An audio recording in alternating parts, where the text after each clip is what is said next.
Vamos falar um pouquinho de algo que aconteceu, que foi muito divulgado em uma dispensação passada, chamado desejo missionário.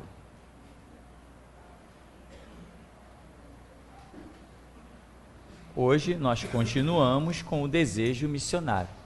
O que é o desejo missionário? Fazer a vontade do Senhor Jesus. O que é missionário? Vem de missão, né?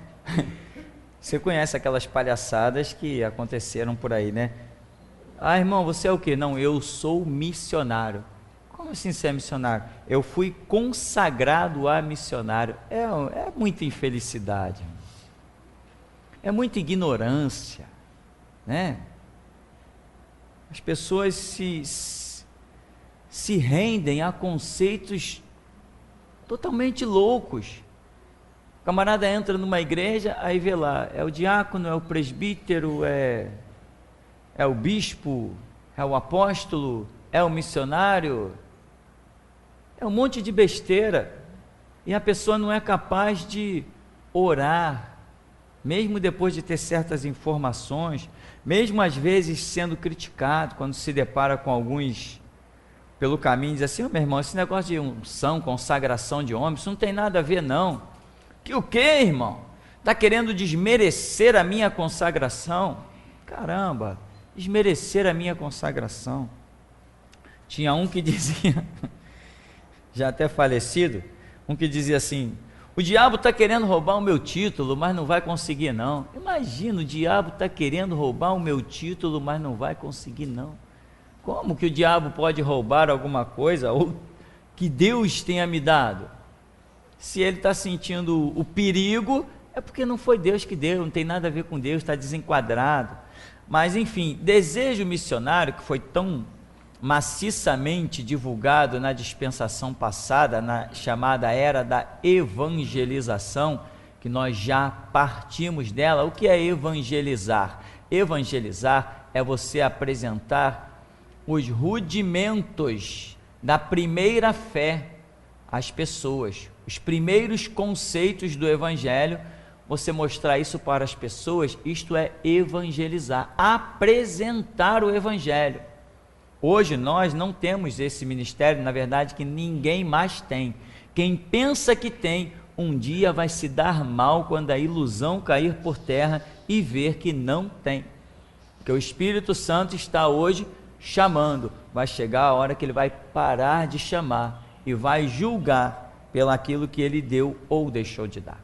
Então, hoje nós temos uma era chamada restauração. Qual é a visão da restauração? Restaurar significa pegar algo que se degenerou,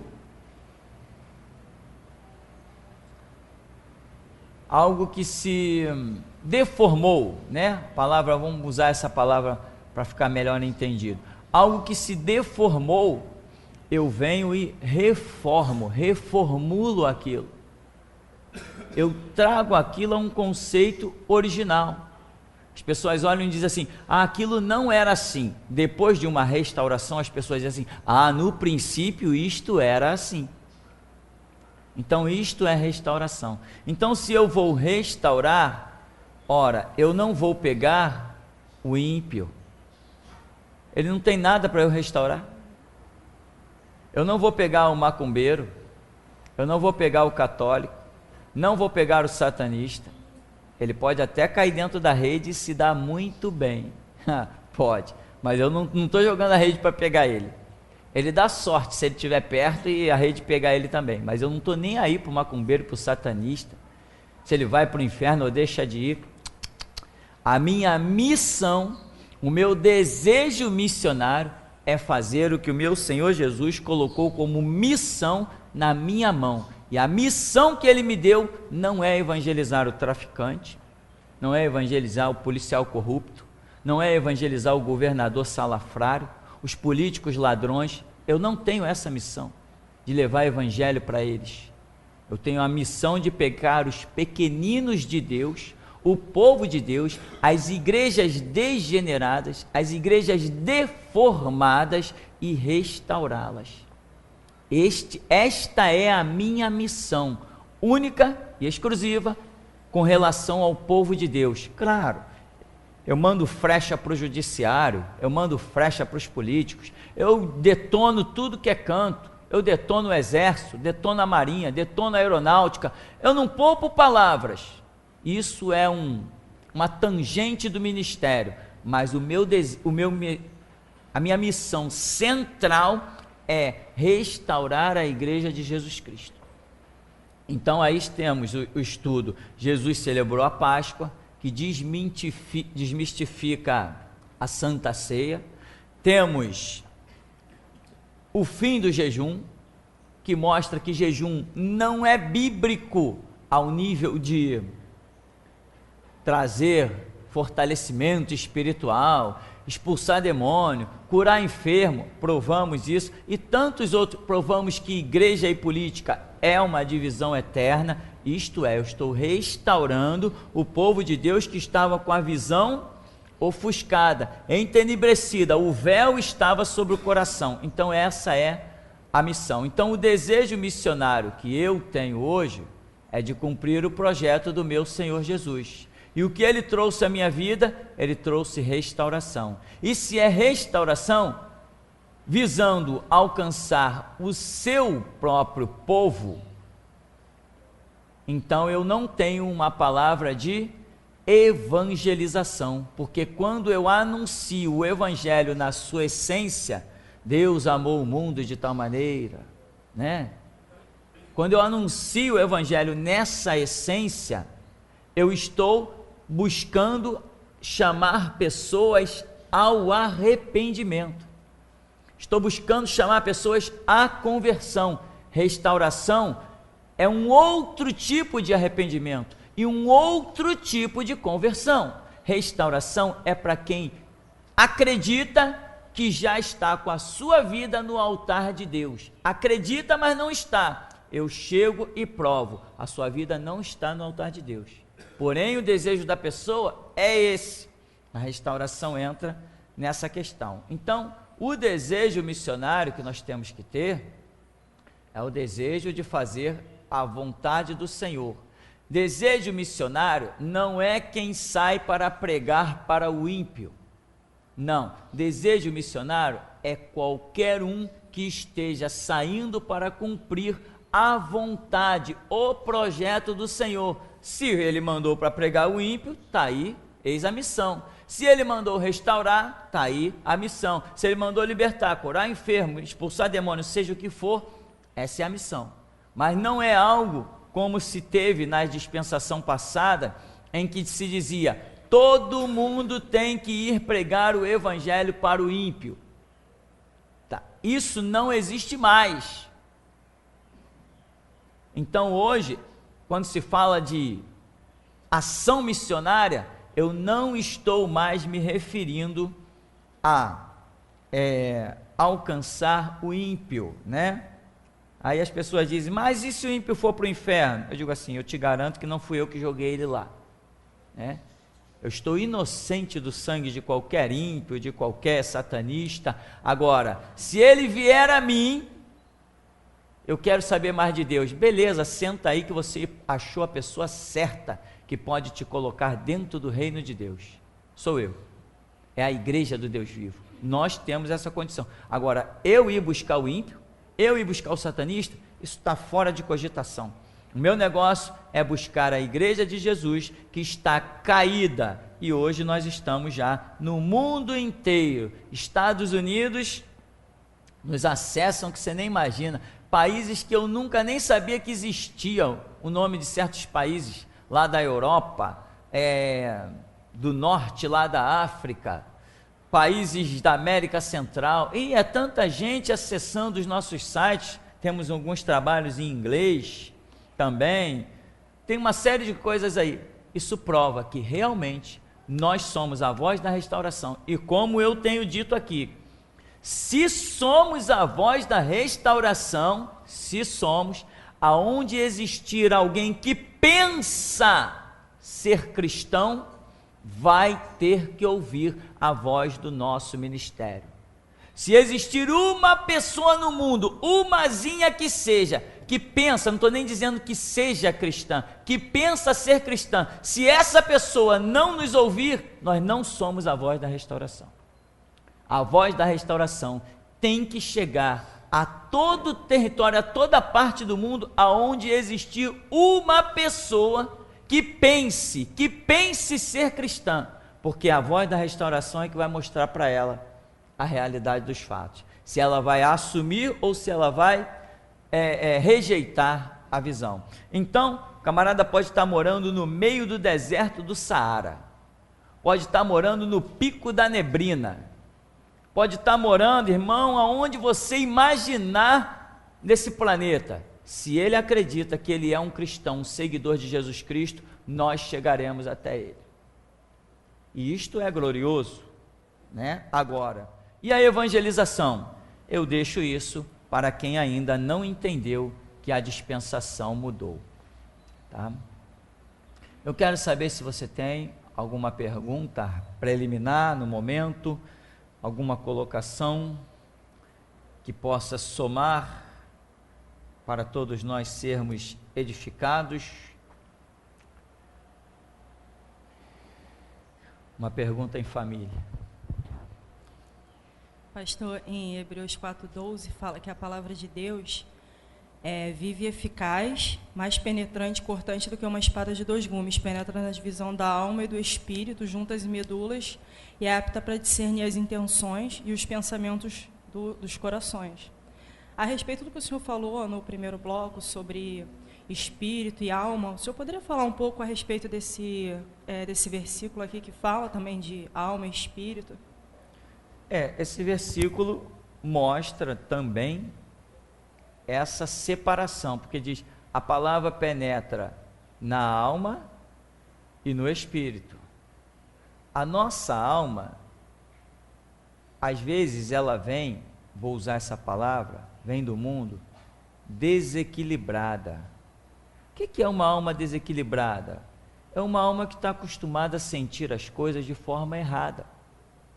Você precisa se restaurar, reestruturar, entender melhor as coisas como você está ouvindo. Lembra aquele rei, que um rei de uma nação, mandou mensageiros a ele? Naamã, né? O caso de Naamã. Olha, ao chegar a você, meu servo Naamã, eu peço que você o restaure da sua lepra. Quando o rei de Israel viu aquela carta, se desesperou, rasgou as vestes. Está vendo? Esse homem busca ocasião contra mim. Sou eu Deus para que ele mande um homem a mim, para que eu o restaure da lepra? Ele está querendo guerra. Pode ver se ele não está se armando, ele está se preparando, ele vai invadir nosso território, lá vem guerra. É uma alma desequilibrada. Aí Eliseu sabe da notícia: rapaz, por que você rasgou suas vestes? Para que isso? Manda o camarada vir a mim, e tu vai saber que há Deus em Israel. Caramba, que equilíbrio. Enquanto um diz, é o fim, é o caos, ele está buscando ocasião contra mim, ele quer guerra, ele vai matar, ele vai invadir. O outro está dizendo assim, nada, rapaz, manda o cara vir aqui. Que coisa diferente. A mesma informação chegou para os dois, e Eliseu tem uma alma tão equilibrada, que não se deixou influenciar pela atitude radical do rei, porque rasgar as vestes, meu irmão, era luto, era decretar, tipo assim, é o caos, é a calamidade, não, é problema certo. E Eliseu sabe de tudo isso e disse assim, para que você rasgou as vestes? Manda o cara vir aqui, tu vai saber que há Deus em Israel. Então a nossa alma, ela vem do mundo totalmente desequilibrada. Se nós não atentarmos para a grandeza da palavra de Deus, se nós não tivermos intimidade com Deus, se nós levarmos, uma vidinha aí que muitos levam, eu fui na igreja hoje, estou tão abençoado, de ilusão muitos vivem também, né? Até a hora que a ilusão acaba, porque a ilusão tem um ponto para ela terminar. A ilusão não sobrevive para sempre. Então, se a pessoa não tem essa intimidade, ela continua sustentando, mesmo dentro da igreja, uma alma desequilibrada.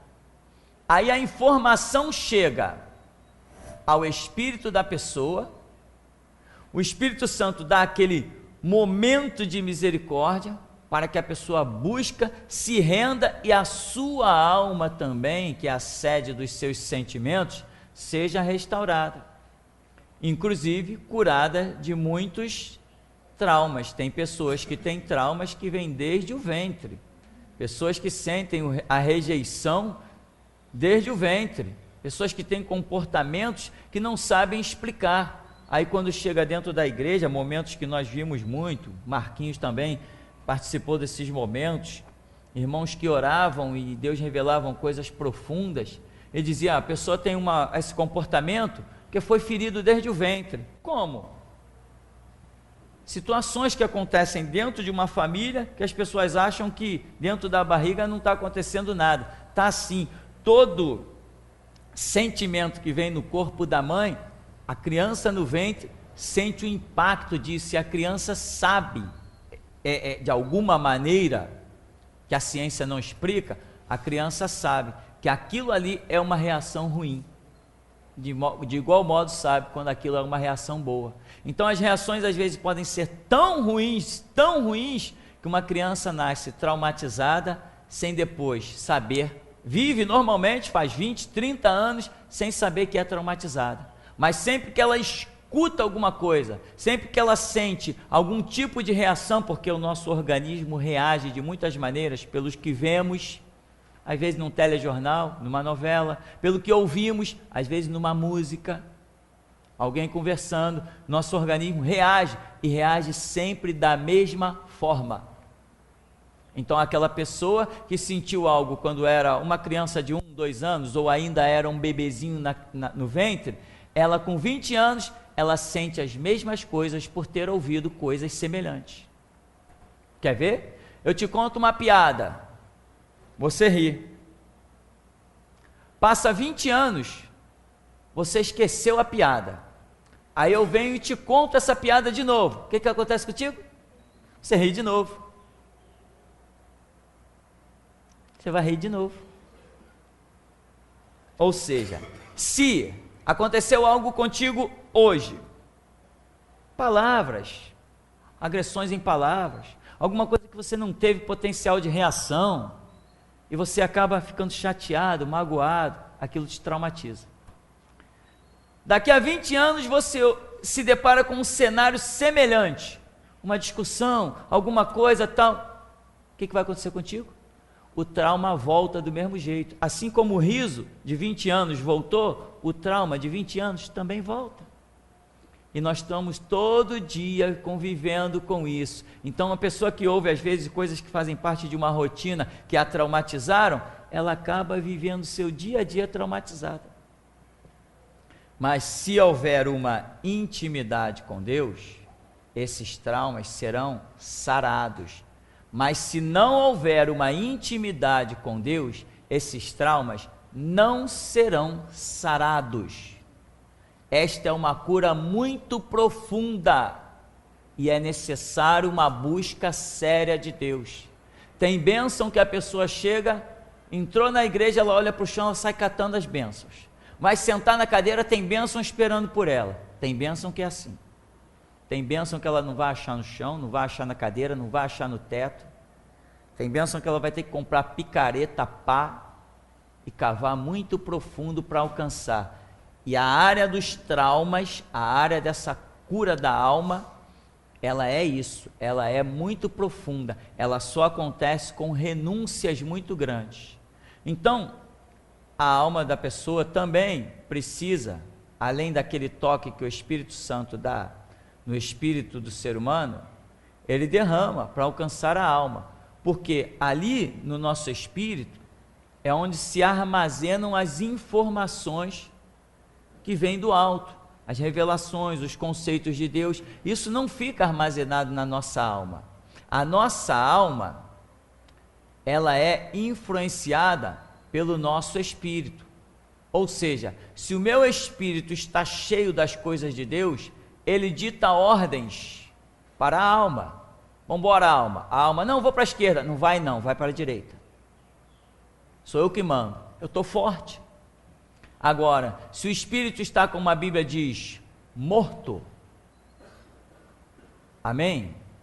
Está enfraquecido, a alma diz assim, eu vou para a esquerda. O espírito diz assim, não, eu quero ir para a direita. Aí a alma diz assim, negativo, me segue, quem manda aqui sou eu. É assim, irmão, que funciona. Claro, a grosso modo, estou botando aqui, não estou nem botando um microscópio, eu estou usando um telescópio aqui, né? Para tentar nos fazer entender esse negócio aí. Mas se o teu espírito está bem, a tua alma diz assim, caramba lá, R$1.000 dando mole, pode pegar, ninguém vai ver. Teu espírito diz assim, que isso? Não só de pão viverá o homem, mas de toda palavra que sai da boca de Deus. É assim que funciona. Então, se você está alimentado espiritualmente, você coloca a sua alma no eixo, você restaura ela. Isso é uma ação do Espírito Santo, alimentando o teu espírito, para que você use o teu livre-arbítrio e jogue a tua alma no prumo. É assim que funciona. Agora, se o Espírito Santo alimenta o teu espírito, mas você não faz muito caso dessas coisas, sinceramente, a sua alma vai te dominar. Não adianta você dizer, hoje eu fui na igreja, todos os cultos, eu passei o dia todo ouvindo os seminários, ouvindo as mensagens, mas o que você fez com isso? Ouvir é uma coisa, e praticar, trazer isso vivo, exercitar, praticar a palavra, é uma coisa um pouquinho diferente. Então, alma e espírito são coisas que realmente acontecem, sensações, emoções e informações diferentes. O teu espírito não ouve este mundo. Teu espírito não ouve este mundo. Tudo que eu ouço, que entra por esses ouvidos, o que eu vejo, que entra por esses olhos, o vento que eu sinto no meu corpo, o calor, isso tudo é registrado na alma. A alma é a sede dos sentimentos, tanto esses sentimentos naturais, quanto esses sentimentos do que eu ouço, do que eu vejo. E o espírito é aquele canal para você se comunicar com Deus. Quando você está se comunicando com Deus, o teu espírito vai sendo ressuscitado e daqui a pouco você está superando todos os sentimentos da sua alma. Adultério? Que é isso? Teu espírito não adultera. Traição? Teu espírito não trai ninguém, meu amigo. Ele é a essência incorruptível de Deus. Na alma você adultera, na alma você cobiça, na alma você deseja, mas o espírito clama, Abba, Pai. O espírito é aquilo que anseia por Deus. Quando você dá crédito à palavra de Deus, que é o que sustenta o teu espírito, você quer ir embora desse mundo logo, você quer ver a Deus. Bom, Paulo disse, né? Para mim o melhor é partir, mas eu estou na terra por amor de vocês que precisam ouvir de mim a palavra do Evangelho da Salvação. Então, alma e espírito tem ações, tem situações diferentes, né, para agir no nosso ser, e a ação do Espírito Santo também é isso, ele age diferente no nosso espírito e nós coordenamos o que vai passar desse nosso espírito para a nossa alma, e é o que resulta nas nossas atitudes. Temos aí alguma...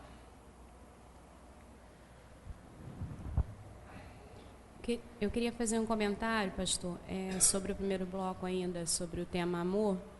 Que uma vez eu li num livro que o escritor dizia que o amor de nós, o amor que nós temos que ter por Deus, é o amor de um homem que está noivo, né? Equiparado a um homem que está noivo no início do relacionamento, muito apaixonado. Ele quer saber tudo sobre a noiva, quer estar próximo ao tempo todo, faz tudo para estar perto dela.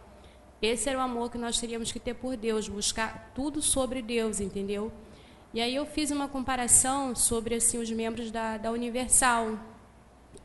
Na minha opinião, é comparado assim, a um marido apaixonado porém traído e enganado, que não adianta ninguém falar nada contra aquele relacionamento que ele não quer saber, ele está obstinado naquela mulher, naquele relacionamento, e ele faz tudo para estar ali com a mulher. E qualquer pessoa que tenta falar qualquer coisa ao contrário que seja, ele se opõe àquela pessoa e ignora, não ouve, né? Inclusive pessoas param, né, de falar com a gente, quando a gente tenta falar alguma coisa contra essa organização, elas passam para outra calçada, passam para o outro lado, para nem sequer cruzar com a gente na calçada, porque eles falam que nós iremos arrancar elas do propósito.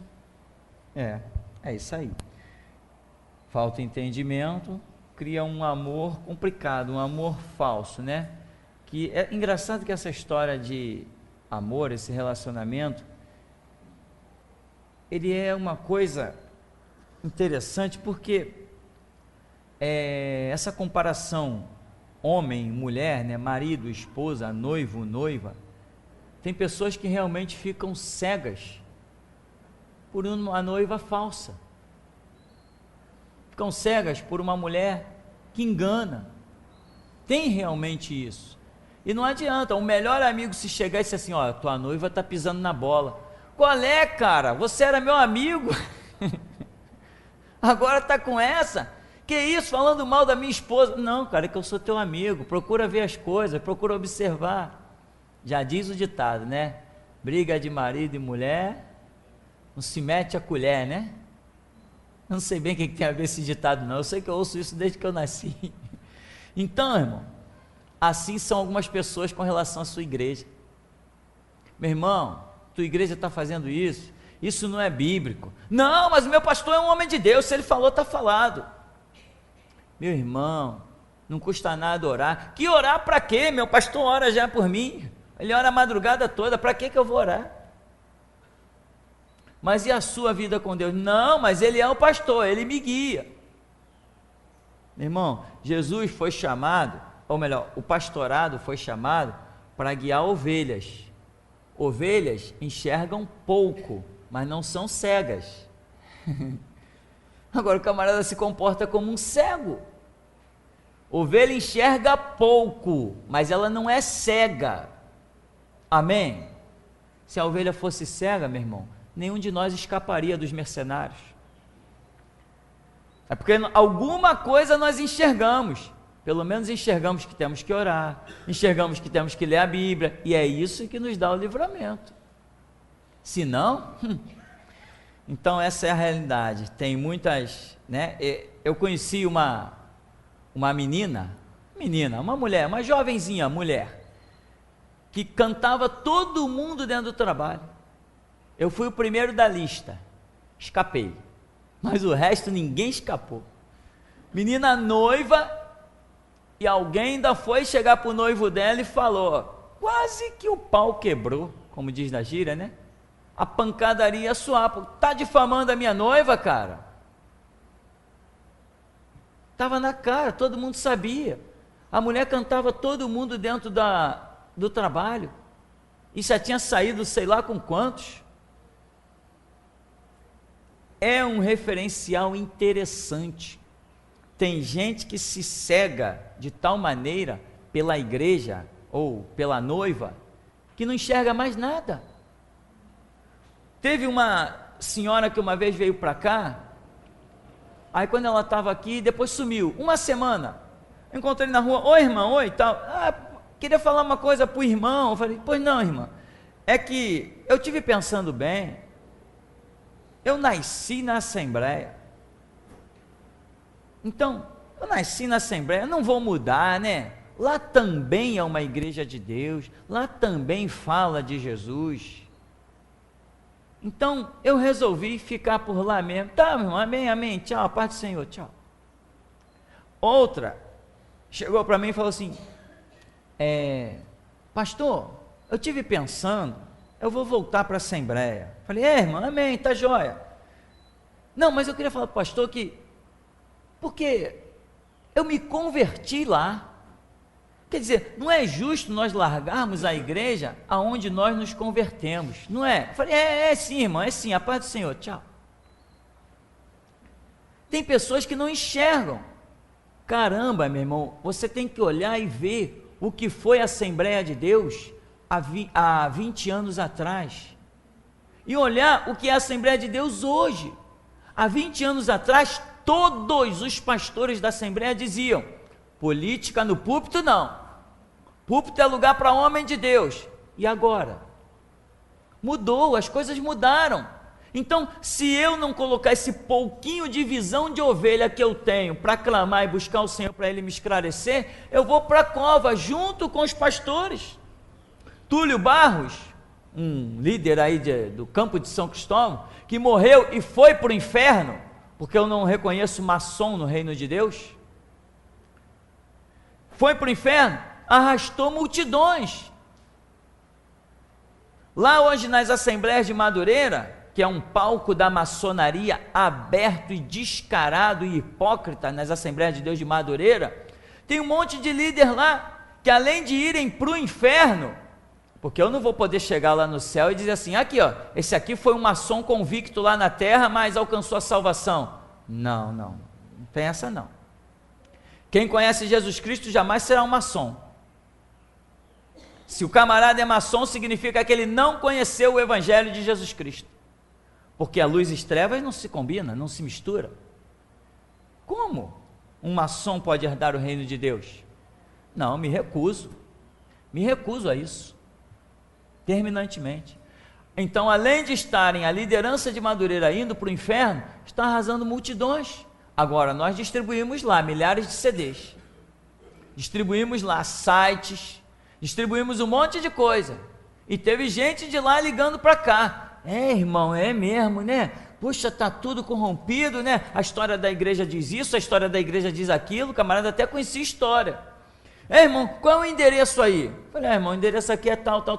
Mas é lá naquele morro, lá no alto? É lá no alto. Mas não tem outra igreja mais fácil, não? Não tem outra igreja mais fácil. Cadê ele? Ele está lá. Ele é o diácono das Assembleias de Deus de Madureira. Brevemente será condecorado por mais uma medalha de Satanás. E assim vai a vida. Temos perguntas? Pastor, é verdade que o espírito pode sair do corpo? Se uma pessoa morre sem Deus, a alma é aprisionada no inferno ou pode ficar na terra? Não, o espírito sai do corpo, né?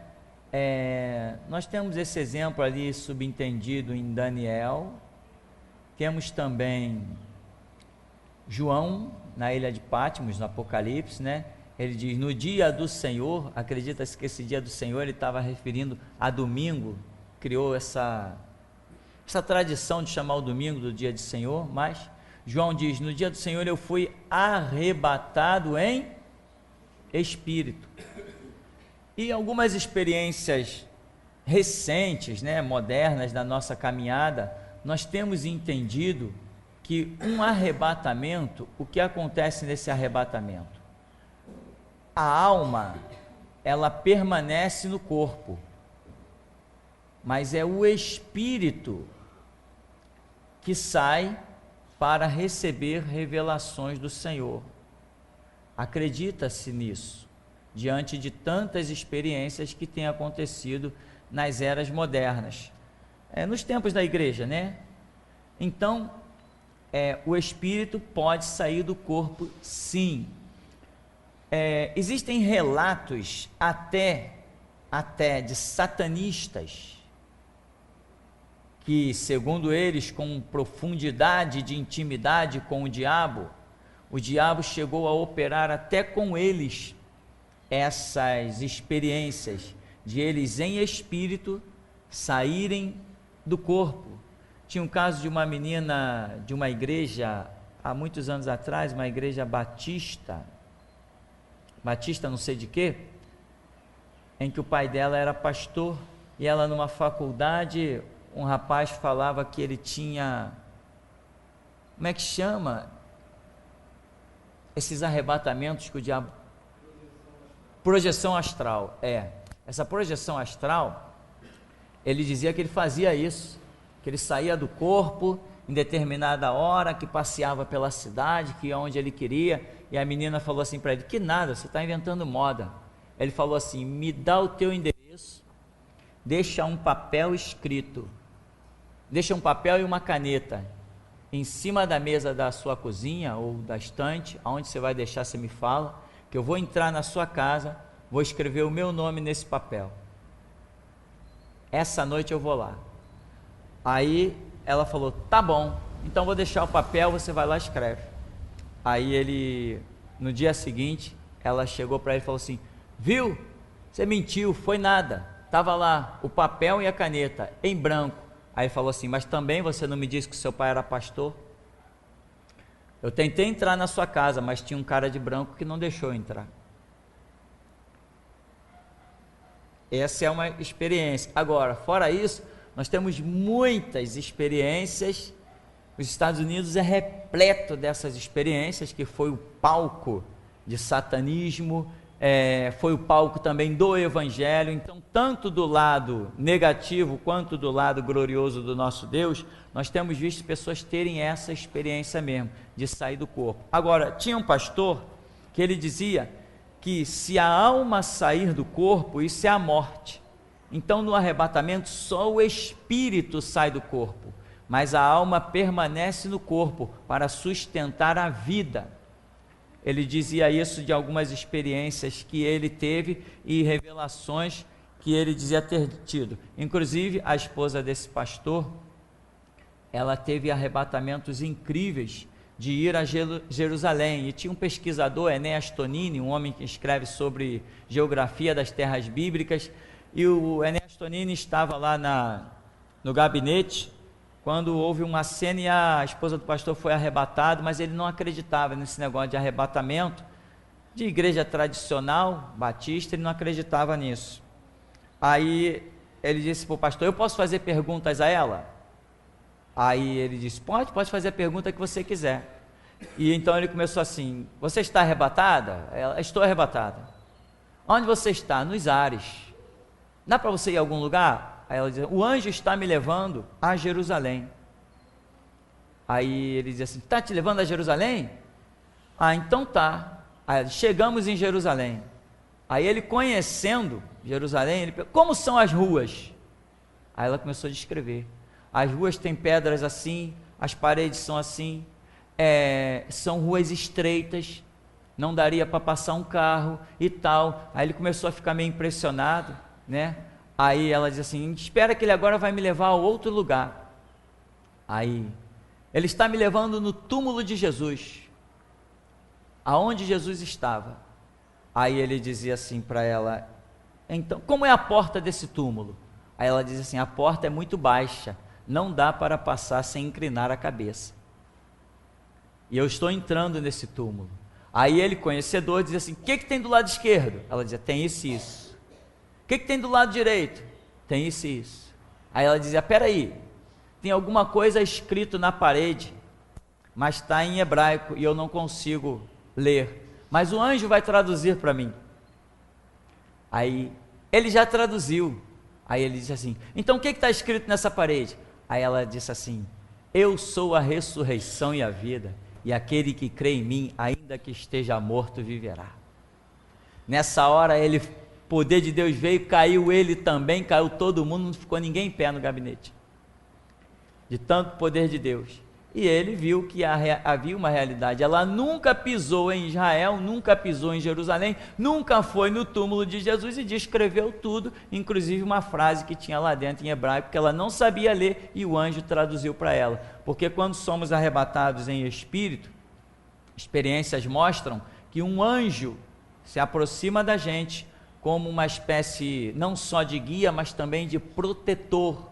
Porque segundo alguns detalhes, nós estarmos vulneráveis em espírito, seríamos assim uma espécie de presa aos ataques de Satanás, porque entramos numa outra dimensão.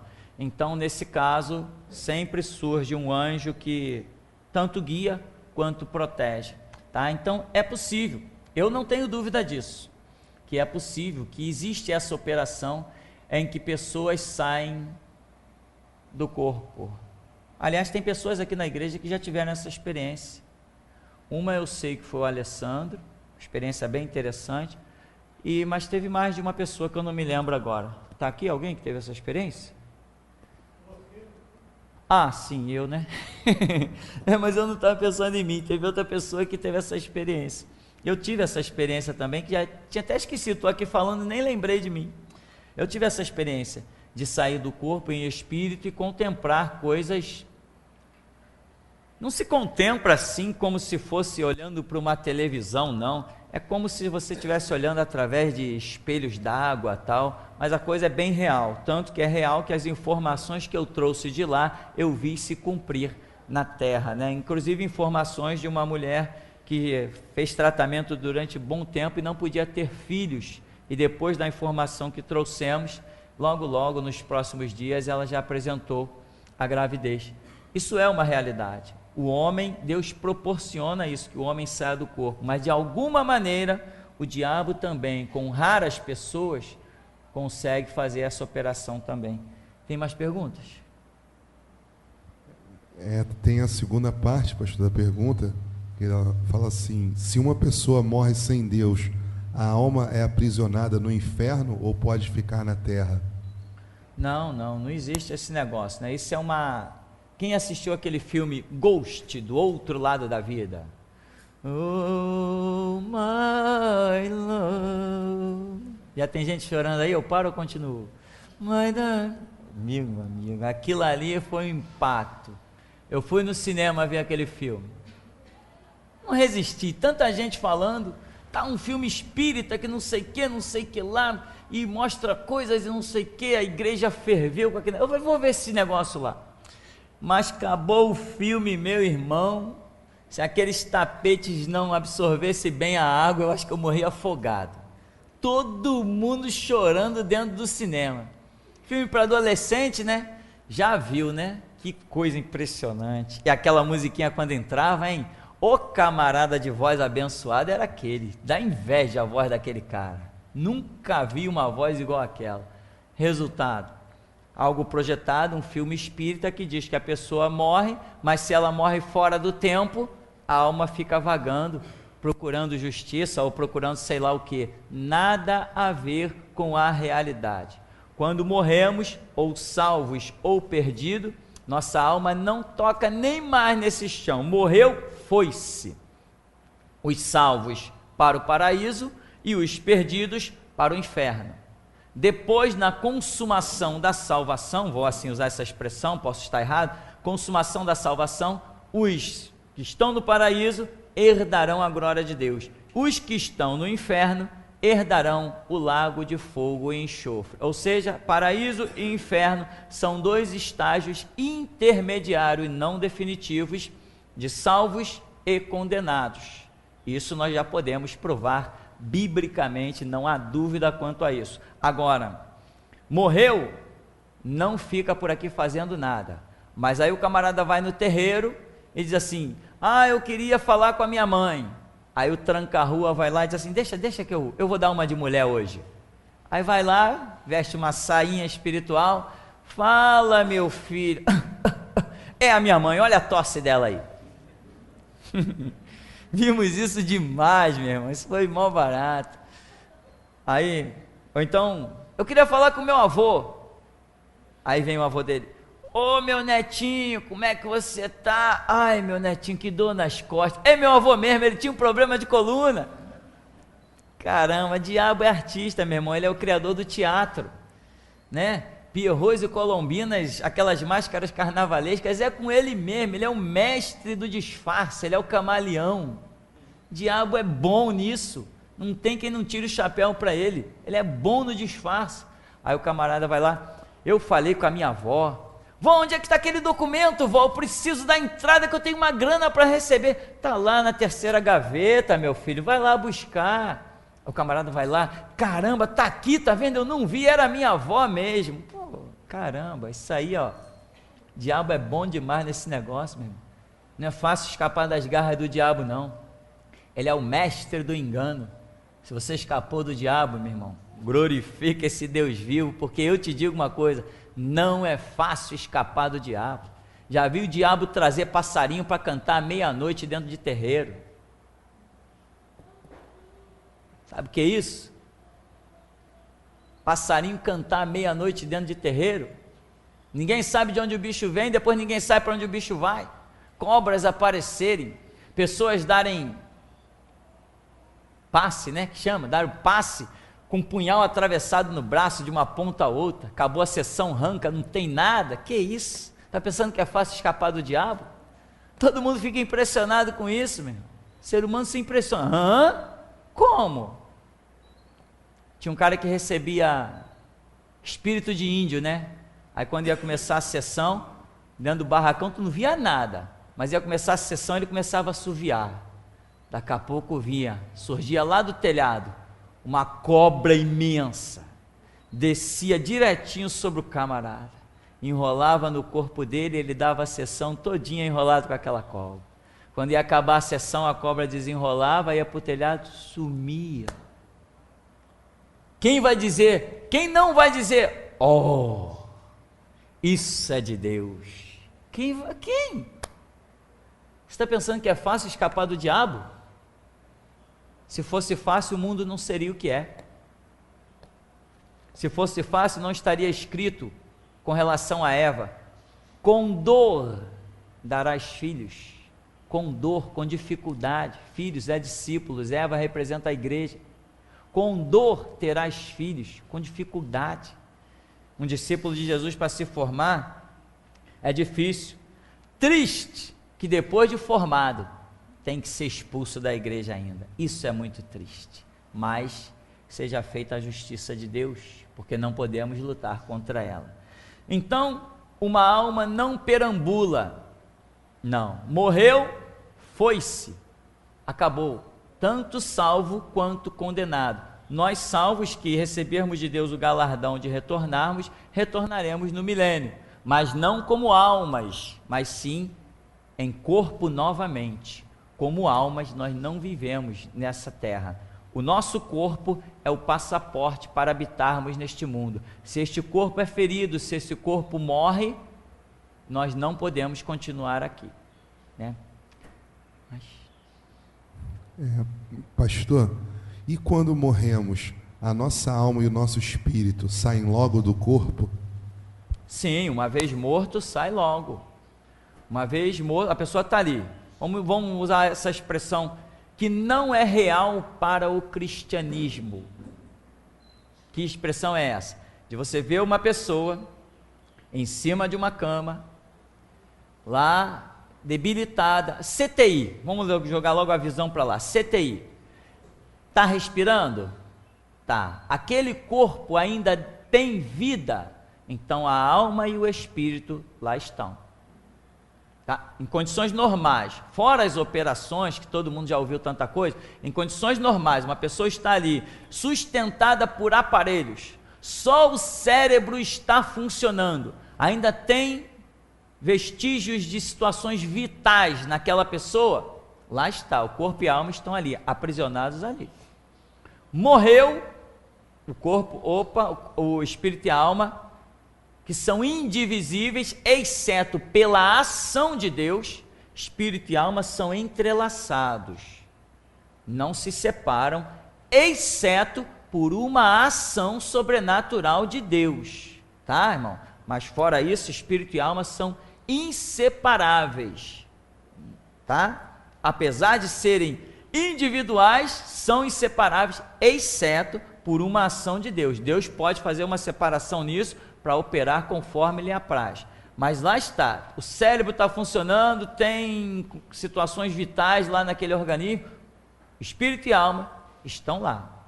Morreu, espírito e alma saem. Se Deus já não tem projeto de trazer aquela pessoa ali de volta à vida, ela acabou a história. Espírito e alma partem, se salvo para o paraíso, se condenado para o inferno, e encerrou-se a história. O corpo volta ao pó, espírito e alma vão esperar as suas definições espirituais, segundo a Escritura. Agora, existem casos, por exemplo, houve um caso de um homem que, esse homem trabalhava com meu pai no hospital aqui do Santo Cristo, hospital de oncologia, e ele ficou em coma vários dias. No que ele estava em coma, uma situação em que os médicos disseram assim, ó, não vai dar mais, tal, e ele teve várias paradas cardiorrespiratórias em que os médicos achavam que não ia mais voltar, e conseguiram reanimá-lo ainda no CTI. Tá, enfim, o homem escapou, voltou, e ele voltou contando uma história bem fantástica. Ele conta que ele vai chegando por um lugar bem sombrio, uma espécie de um corredor muito longo, corredor como se fosse um campo de interior, essas coisas assim, e ele vai em um lugar bem sombrio, e lá na frente ele avista 4 homens, numa mesa quadrada, cada um de um lado, amplos, vestidos de preto, com capuz, e todos assim, braços em cima da mesa e cabeça baixa.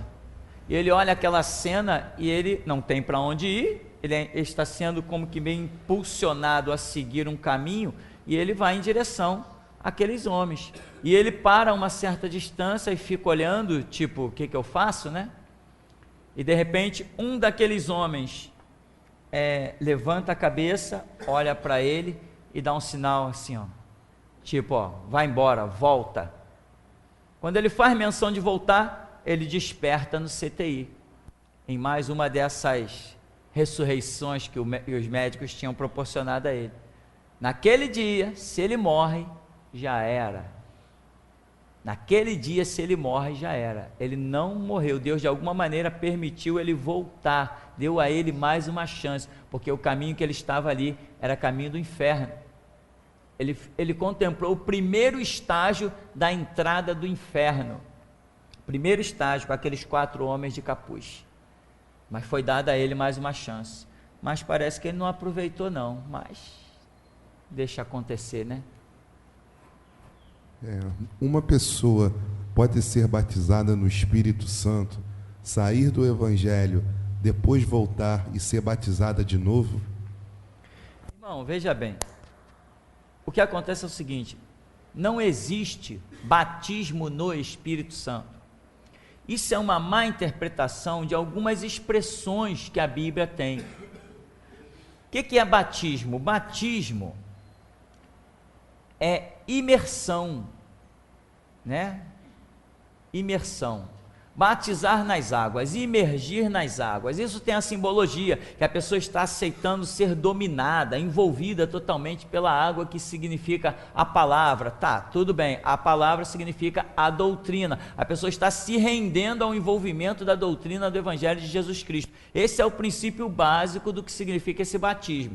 Aí o que acontece? Esse mesmo envolvimento das águas, nós cristãos, transportamos para o envolvimento no Espírito Santo e passamos a chamar a ação do Espírito Santo, que é vista nas nossas vidas como? Curando enfermo, expulsando demônio, orando com ousadia, pregando com ousadia, recebendo entendimento da Escritura. Nós cristãos, nós passamos a chamar isso, não foi a nossa era agora, isso já vem de décadas atrás, mais de 50 anos atrás, ou talvez mais de 100, ou sei lá quanto, nós passamos a chamar isso, nós cristãos, de batismo no Espírito Santo, que nada mais é um envolvimento no Espírito Santo. Mas o que Jesus diz lá em Atos capítulo 1, quando o escritor Lucas repete palavras do Senhor Jesus, ele diz assim: recebereis a virtude do Espírito Santo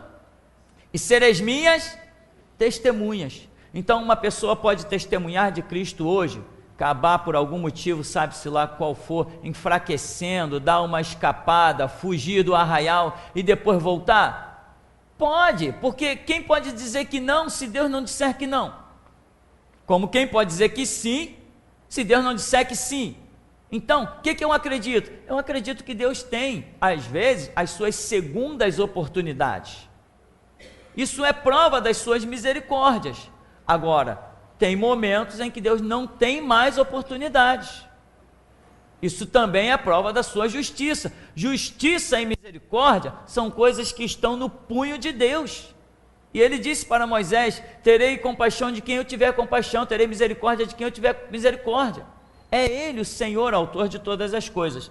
Então, eis a realidade. Uma pessoa pode sair da igreja e voltar? Pode sair da igreja e voltar. E uma pessoa que antes tinha talentos e dons, acabou se desviando, pode voltar e ter os mesmos talentos e dons? Meu irmão, eu não sou Deus, eu não posso dizer que não.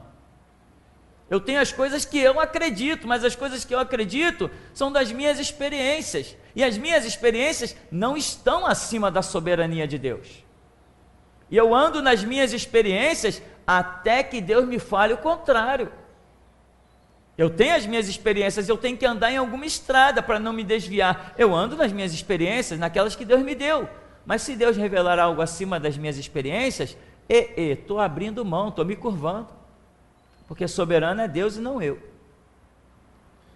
Pastor, a nossa consciência e o nosso pensamento fala com a gente 24 horas e a voz de Deus é diferente?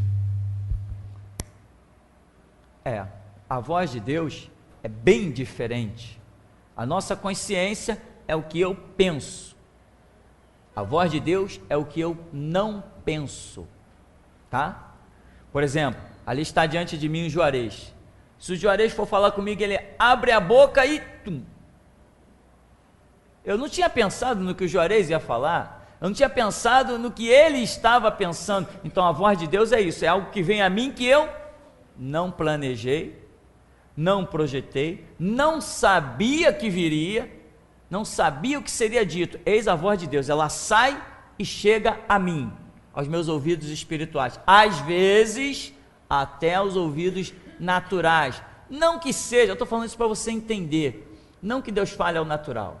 Quando Deus fala, Ele fala aos ouvidos espirituais. Mas às vezes a coisa é tão clara que você pensa que ouviu aqui nas suas orelhas. Você pensa que a voz de Deus vibrou os seus tímpanos, quando na verdade não vibrou. Mas você pensa, porque foi muito natural. Quando eu recebi o nome da igreja, Geração Jesus Cristo, eu só não olhei para o lado, porque eu sabia que eu estava sentado sozinho num sofá. Quando lendo a Escritura, eu li, e quem contará a sua geração? Aí eu escutei uma voz aqui assim, Geração Jesus Cristo. Eu falei, caramba, o nome da igreja, Geração Jesus Cristo. Eu ouvi como se alguém tivesse sentado do meu lado, mas eu sei que não vibrou os meus tímpanos, porém parecia. Quando a gente aprende, a gente começa a discernir essas coisas. Então, como foi mesmo a pergunta? Viva a minha memória. A nossa consciência e o nosso pensamento fala com a gente 24 horas. O que acontece? Fala se eu sou uma pessoa que quero dar ouvidos. Porque o apóstolo Paulo usa uma expressão dizendo que pessoas teriam comichão nos ouvidos e teriam a sua mente o quê? Cauterizada. Então, para quem tem uma mente cauterizada, já não tem mais nenhuma voz de consciência. Ele vive mecanicamente. O Espírito Santo já o abandonou, já o largou, a sua mente já se cauterizou, porque ele rejeitou tudo que é a voz do Espírito Santo, que luta para nos convencer do pecado, da justiça e do juízo. A pessoa rejeitou as investidas do Espírito Santo, ele cauteriza a sua mente. Como? Pelo abandono do Espírito Santo, porque nós não conseguimos chegar à conclusão de nada espiritual se o Espírito Santo não nos conduzir. Eu posso questionar, será que há um Deus? Agora, quando o Espírito Santo age, eu digo, verdadeiramente há um Deus. Então, de um modo natural, eu não consigo ter certas convicções espirituais. Então, a nossa mente, ela fala conosco, sim, quando ainda eu estou aberto a ações do Espírito Santo. Mas se eu me endureço o coração, Paulo diz, se ouvirdes hoje a voz do Espírito, não endureçais os vossos corações. Porque se você endurece a primeira vez, endurece a segunda, endurece a terceira, o Espírito Santo diz assim, eu tenho mais o que fazer, vou procurar outro. É por aí. Você não faria a mesma coisa? Eu não faço a mesma coisa? Tudo não tem limite? Paciência não tem limite? Inclusive a de Deus? Não teve limite com Saul? Não teve limite com os amalequitas? Não teve limite com os filisteus? Com os amorreus? Não foi tudo exterminado? Porque a paciência de Deus chegou ao limite. Por acaso não diz lá em Gênesis: porventura contenderá o meu espírito para sempre com o homem? Não contenderá. Ou seja, Deus tem limite na sua paciência. Então, quando a nossa mente quando nós ainda queremos dar ouvidos à verdade, a nossa consciência fala conosco o tempo todo, surgindo situações, tendo que tomar decisões o tempo todo, né? E a voz de Deus é bem diferente da nossa consciência. A minha consciência fala comigo quando eu estou pensando nos fatos, pensando nas coisas, e a voz de Deus fala comigo mesmo quando eu não esteja pensando em nada, absolutamente nada. E é por isso que às vezes eu estou aqui no púlpito pregando e digo assim: irmão, assim diz o Senhor. Porque eu sei que aquilo que entrou ali na minha mente, eu não pensei naquilo, eu não projetei aquilo. Por isso que eu sei que às vezes uma música que eu componho, eu sei que foi revelação do Espírito. Por exemplo, aquela música que compusemos sobre o islamismo, que a última frase que eu termino ela dizendo: escola de assassinos ensinando mal. Caramba, quando eu recebi aquela frase foi um impacto violento. Aquela frase eu não pensei. Fiquei pensando, como que eu vou concluir essa música? Quando eu estou tocando o violão, no que eu estou tocando eu saio cantando: escola de assassinos ensinando mal. Então, a revelação você aprende, você vai discernindo a situação e vai entendendo quando é o seu pensamento e quando é a palavra do Senhor. Agora, muita gente, deixa eu usar a expressão, já se ferrou por causa dos seus pensamentos e do seu orgulho, e deixou que os seus pensamentos, entre aspas, se tornasse palavra de Deus. Se ferraram. Deixaram o orgulho falar mais alto que a consciência. Tem perguntas? Pastor, esses mágicos que fazem mágica também é uma obra do diabo? Olha, irmão, existe na cidade, se você for ali no centro da cidade, existe um negócio chamado Casa do Mágico. São situações que você precisa treinar para ter habilidade no dedo ou uma habilidade corporal, enfim, uma situação, e você começa a fazer mágica. Você pode começar de mágicas simples até mágicas complexas, faz pessoas desaparecerem, porém, existem números que custam R$10, números que custam 50, números de mágica que você compra e custa R$1.000, tem números de mágica que custa R$10.000, números de mágica que custam R$20.000, esses são aqueles apresentados exclusivamente na televisão, que paga essa fortuna. O mágico tem show, um show daquele que ele adquiriu, uma mágica daquela, que ele faz uma pessoa ser cortada no meio, aquilo tem um preço.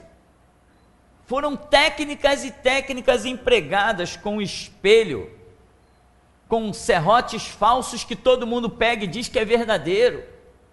São técnicas e mais técnicas, uma série de refração de espelhos, uma série de coisas. Aí o camarada apresenta um número daquele que ele paga 50 mil num número, ele chega para fazer um show, e no show ele fatura 300 mil, 400 mil num show de mágica. Então ele apresenta ali shows que custaram caro. Para mim, mágica é mágica, satanismo é satanismo. Então eu não posso dizer que uma mágica é satanismo. Agora, mágica é mágica, satanismo é satanismo. Cabe a nós descobrirmos, né? Já vimos sim pessoas que frutuaram por pacto com o diabo. E já vimos pessoas que frutuaram porque pagaram muito caro para um número de mágica. Já teve gente que fez um elefante sumir. Não sei se ele transformou numa formiga, não sei o que ele fez. Sei que sumiu. Esse número deve custar muito caro. Então, mágica é mágica, satanismo é satanismo. Amém? Perguntas aqui? Ninguém? Então vamos almoçar, né, irmãos? Chega de conversa, né? Vamos falar com Deus?